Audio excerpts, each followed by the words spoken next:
Each morning when I come downstairs for breakfast, I look out my kitchen window to see what birds may be feeding. It's always a delight to see the birds. They're going back and forth between the lilac hedge and the feeders. It's my first prayer of the morning. Life continues. For me, the birds keep bringing me to attention, to presence in creation. I find in these years that I'm really called to be more awake and aware of the wonderful gift of creation, that creation is the first scripture and every creature a book about God. That's where I want to be, where I want more of my attention and presence, and the birds help me with that. Some of the larger birds that come to the feeders like to just sit on the post and continuously eat. The small birds get pushed out. You'll see them waiting in the lilac hedge. We asked a bird enthusiast what we might do about this, and he suggested that we could shorten the posts. So we tried that on one of the feeders, and it seemed to work, and we discussed about shortening the post on all of our feeders. But then we thought about it a little more and thought, well, all these birds are part of God's creation, and we need to feed them as well. So we've left one feeder with the longer post, so the larger birds can come and feed, and the shorter ones, posts, are always used now by the small birds, the goldfinches, and the chickadees. We want to offer hospitality to all. I guess maybe an open table is how we would speak of that offering. We love the regular visitors, the more common birds that come almost every day, chickadees and goldfinches, blue jays and woodpeckers, and the grackles. We are delighted to see them and have them come. We don't really look for the unusual birds or the less common, but they're welcome too. And it was really a visit by a male cardinal about 25 years ago that sort of encouraged us to make regular feeding of the birds part of our lives here in our house. Other weather conditions can challenge our hospitality. Just think of a January morning when it's cold and blustery and the snow is swirling about.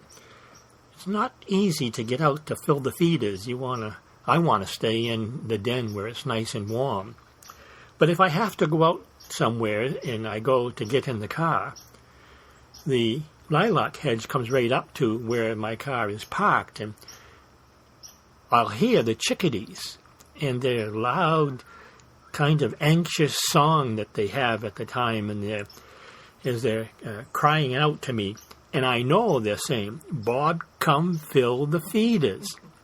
So I trudge through the snow to the feeders, and I get the feeders, and I go and I fill them, and I put them back out again, and it seems that hardly got a couple of feet away from the feeders when the chickadees are back on the feeders. And now I can hear their song is much more mellow, and I know they're saying, "Thank you, thank you." Yes, we learn again that hospitality does demand something of us. It's not always just the easy thing to do.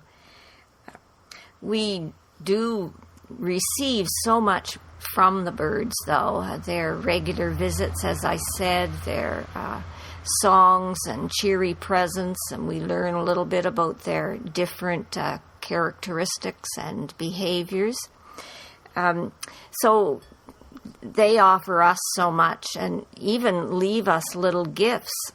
These feathers are some that I've picked up in the yard over the last few months that are a gift from them.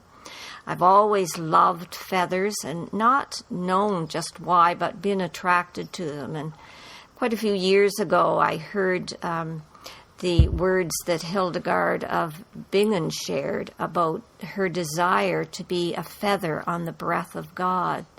I feel these little gifts of feathers are a little nudge from the birds for me to recognize and move more deeply into that desire for my journey.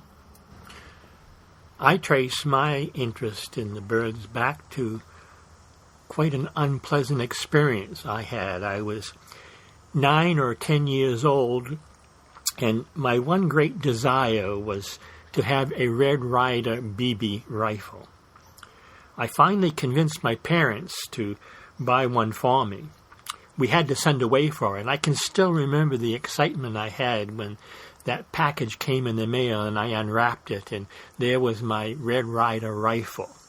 What great fun I had out in the backyard shooting tin cans and bottles. Then one day, with some of my friends, we went up to Horse Heaven woods near where I lived, and I saw a small bird on a branch. I thought it was too far away to hit. I had never tried to hit a bird before, but I took the shot and the little bird fell. I ran over to it and picked it up, and its little head just rolled around in my fingers, and I cried and I cried and I cried. I buried the bird. That was a defining moment for me. I realized just how precious life is. I believe that feeding the birds is my way of making up somehow for taking the life of that one little bird.